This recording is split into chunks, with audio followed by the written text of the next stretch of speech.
Up next on The Reveal. You ain't got no one to hold you. You ain't got no one to care. It's hard to imagine, but it's happening all the time. I never imagined we'd be sitting where we are today.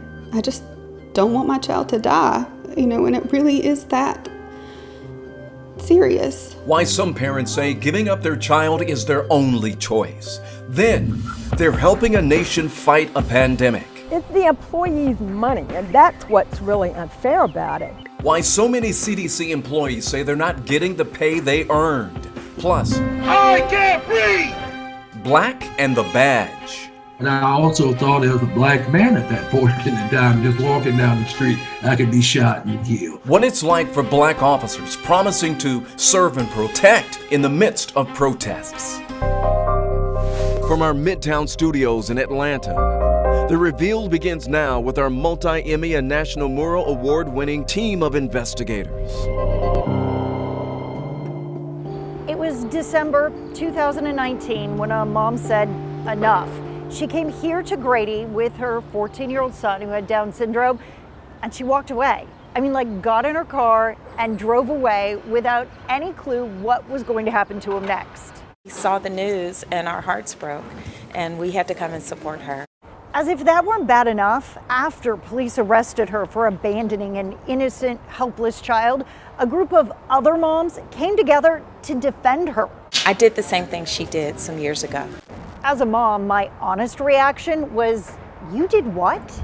Turns out that year, more than 1,400 children in Georgia ended up in state custody, not because of abuse or neglect, but because the parents couldn't cope or find help for their kids' behavior.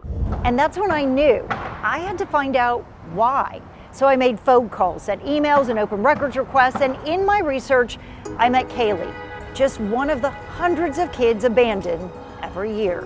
I cry, and we're never gonna fly.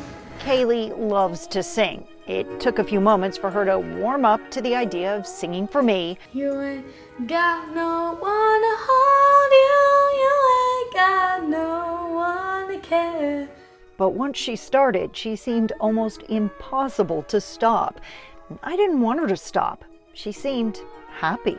Music is an important part of Kaylee's life. You're home with me, right where you belong. Are you right where you belong, Kaylee? Yeah.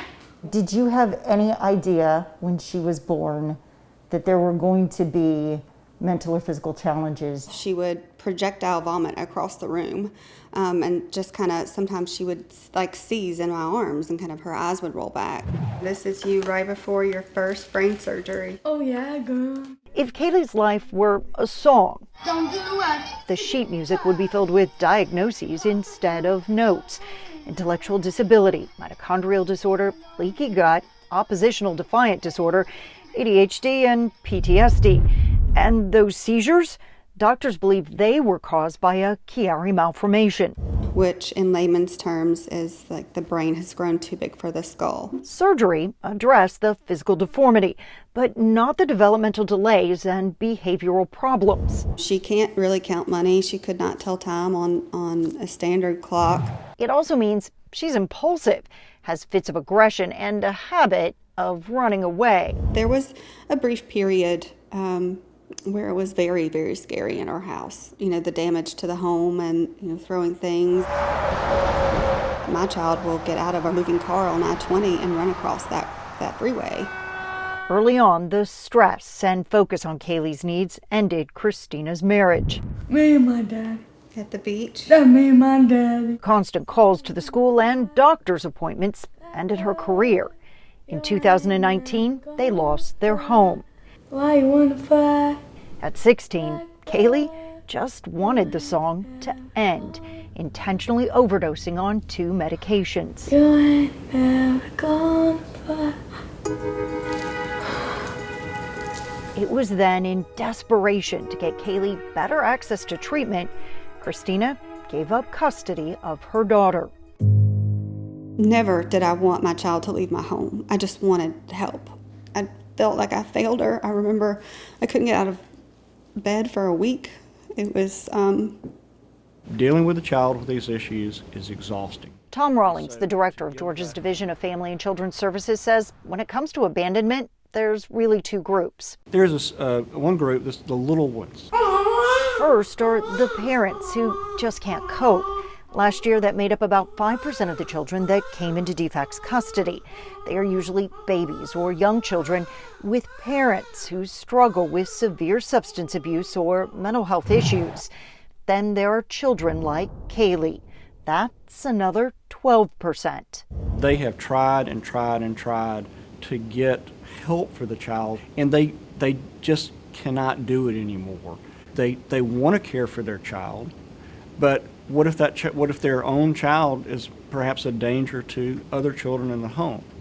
What are the gaps? As part of a data fellowship with the USC Annenberg Center for Health Journalism, we accessed information on all of these children to learn about their stories, their songs, why they came into care, and the costs associated. In any given year, our agency spends about $40–50 million. Do you remember the time when you were away from your mom? No. When you were at the group home? No. You don't remember it? No. I think you remember. No. You just don't want to talk about it. No, I don't. No, I don't, ma'am. No. 'Cause I'm only human.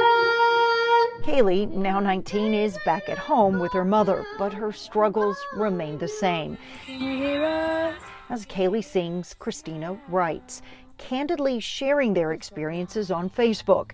The title to this track, Keeping Kaylee. Just stay with me. Please stay with me.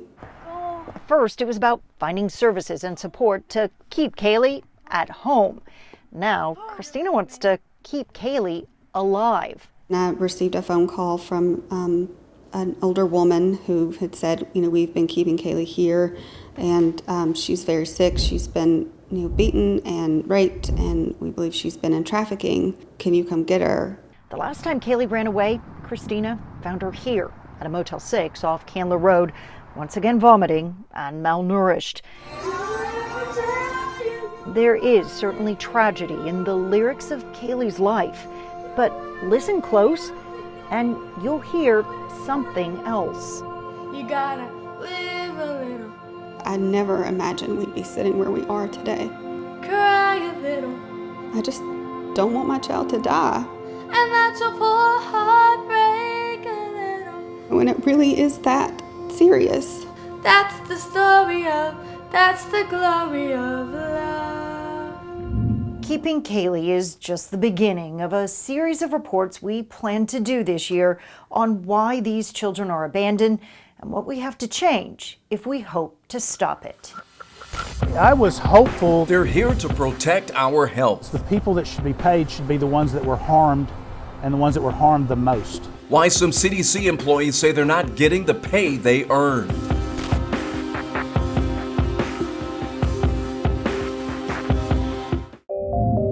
For more on these investigations or to submit a tip to the Reveal team, text REVEAL to 404-873-9114 or email us at thereveal@11alive.com. Welcome back.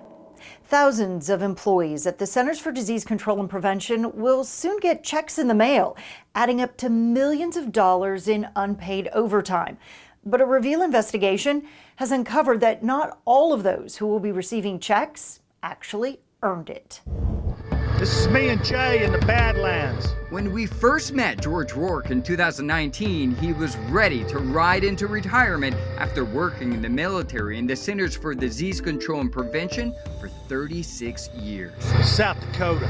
He left with a bang, too. The former emergency response specialist discovered he and 106 fellow colleagues were not paid overtime for 5 years. The agency did not admit fault, but agreed to pay $11 million to the union representing impacted employees, funded by the American taxpayer and first uncovered by 11 Alive in August 2019.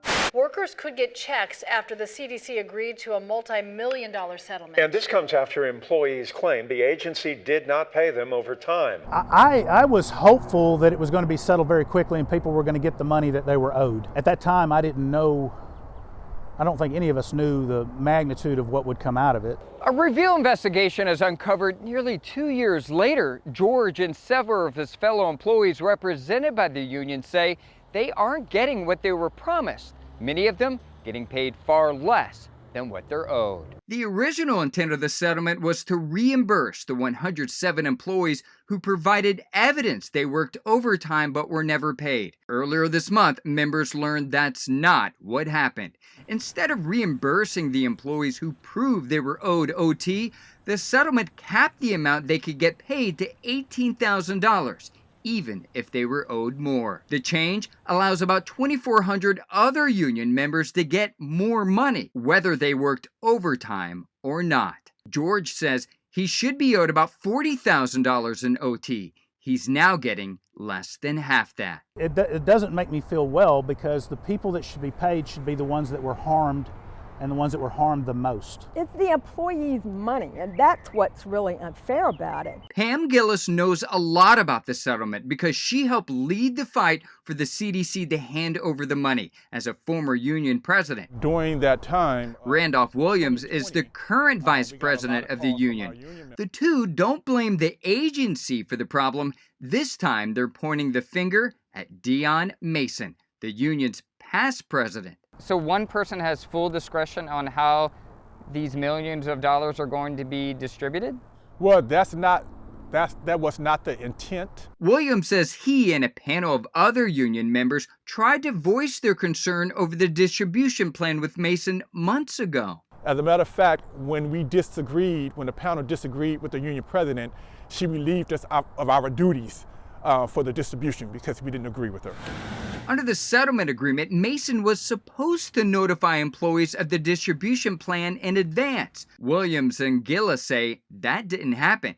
And according to documents reviewed by the Reveal, Mason never submitted a claim for OT, but she's still eligible to receive thousands of dollars under the settlement terms she alone approved. She's a person who benefits from this because she did not have a claim for overtime. She told me that herself. I think what the president has done is for personal gain. Mason declined interview requests, writing in an email that this is an internal union matter and I have no comment.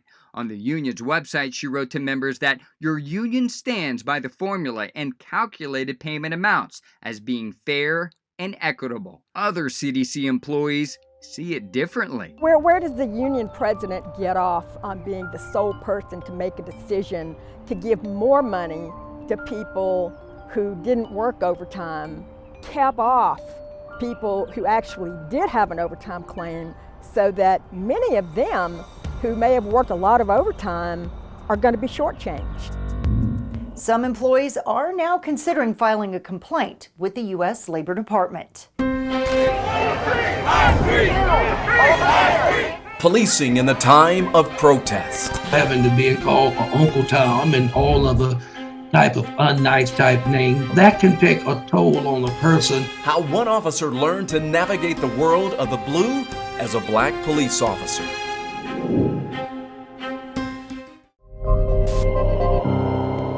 Police culture is under a microscope unlike any other time in our nation's history. Protesters are calling for change. Retired Sheriff's Deputy Charles Rambo explains what it's like for black law enforcement members to try to navigate in two worlds, both the black and the blue. Take a good look at this picture. We're going to come back to it. Black Lives Matter! Back the blue! Police culture is under a microscope. Protesters calling for change, juxtaposed with an officer commended for saving lives during the Capitol riot. Not just any officer, a black man. Now, remember this picture? It's at a protest in Atlanta. This man is a retired sheriff's deputy, and this is a visual representation of how black members of law enforcement navigate two worlds, the black and the blue.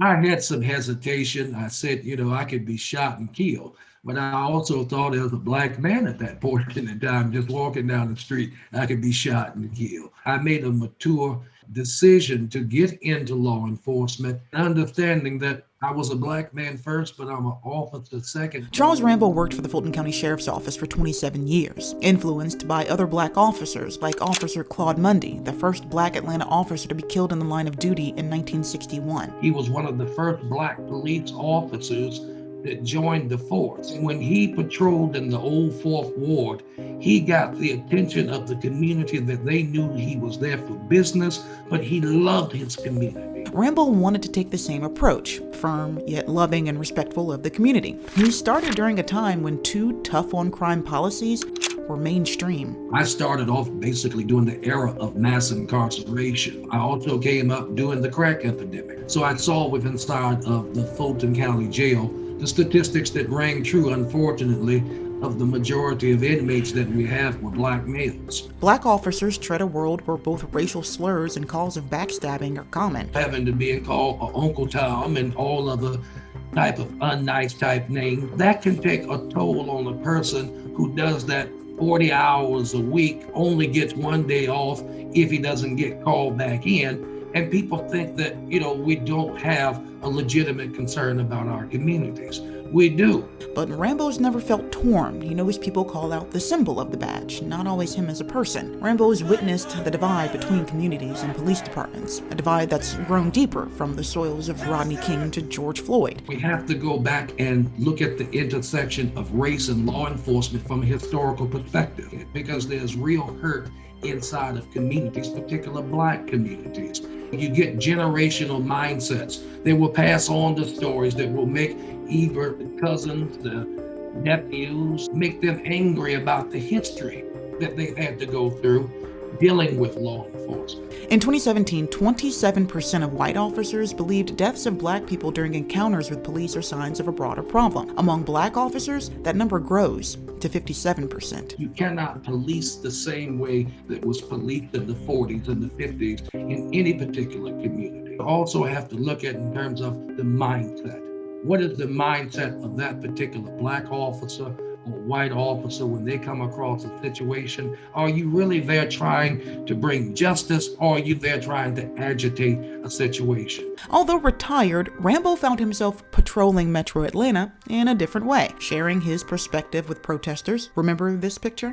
He teaches new recruits how to interact with the public and how to avoid racial profiling while training kids with his Know Your Rights program. He says he knows change is needed and believes it will take the law enforcement community and the public to make that happen. And wherever there's a challenge, there's an opportunity. And that's what we need to paint more or less as a brighter future that will take us away from where we came from law enforcement, from the days of slavery, through the days of segregation, through the days of civil rights, through the days of George Floyd. We've got to change this. I have a child of my own, and I want to make sure that I'm training and that I'm giving her the right emotional intelligence and putting her in position for the right opportunities. I cannot do a disservice to Officer Mundy or others who came before me and not carry on with trying to make improvements to leave the profession better than what I found it. I spread my message to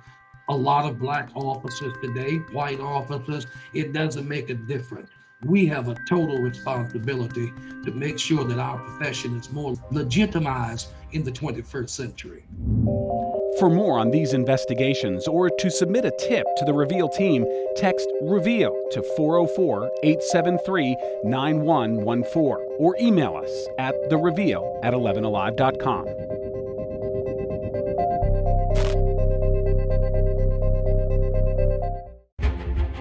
Turn around. No. Turn around. Our investigations have impact. Is there a reason why you won't talk with me? You've recently been indicted. This is on the record. Change laws. We're going to look to see where maybe we need to change the laws. But don't you think someone needs to be held accountable for this? I don't have any comments on that, sir. Expose crimes.